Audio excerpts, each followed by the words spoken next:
last, but hopefully not least. So I'm Joe Lynham, president of Verrency US, and we enable payments innovation for both fintechs and banks, right? I think recent history would prove this Andreessen's statement to be pretty correct. That says the battle between every startup and incumbent really comes down to whether the incumbent gets innovation before the startup actually gets distribution, right? And we've all witnessed Amazon, right? Uber to yellow cab, but there's no real equivalent in the whole disruptive banking movement, not just yet anyhow, right? And I'd argue that neither side has made real significant progress in many ways. Banks still have legacy challenges, and fintechs and disruptors still struggle with distribution.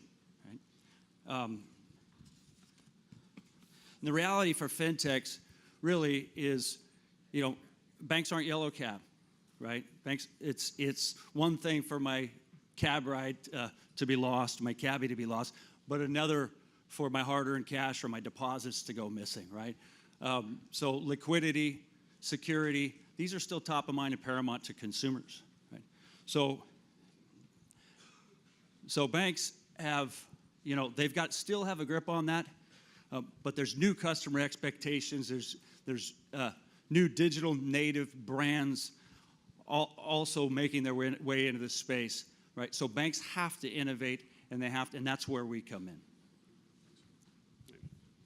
So I'm David Link, founder and CEO of Verrency. Now, Verrency enables banks as a solution to cost-effectively deliver value-added fintech services to their customers without the banks having to replace or heavily modify their existing payments infrastructure. And so these are the types of services that enable banks to grow their revenue base, increase customer retention, and customer acquisition.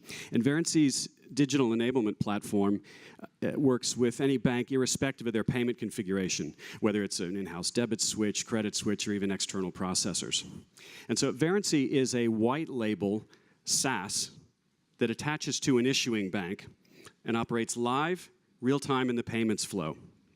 And with one connection, or one click, Verrency enables banks to do things like accessing their own real-time payments data so that they can power AI and machine learning to enable their customers to pay with loyalty points or merchant-funded rewards at any merchant anywhere in the world without any point of sale or terminal integration, enable their customers to round up their transactions to savings or charity destinations, and even enable banks to give their customers different payment options at point of sale, such as installment credit or even cryptocurrency. And as we're a curated fintech marketplace, we enable about 1 in 7 fintechs to deliver their services via banks. So let me give you an example of just one service that Verrency enables, making points liquid. So I thought I'd show you paying with points in the real world. I'm going to select to pay with my Qantas frequent flight points. I'm going to use those for my next transaction. And we'll walk over here and I'll grab that, thanks.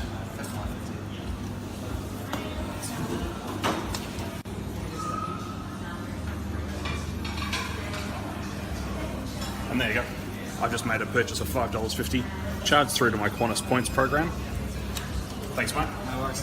And if I then go into my transaction history, I can see that's come up for a purchase at the hub in Melbourne, $5.50, charged to the Qantas points. That's it. Nice and simple. No interaction from the merchant. Completely seamless for the card holder. Thanks. So I'm the last one standing between you drinks, and of course, thanks for Scott. So if you're a bank, fintech, or an investor, we'd love to talk with you. Thanks very much. Good.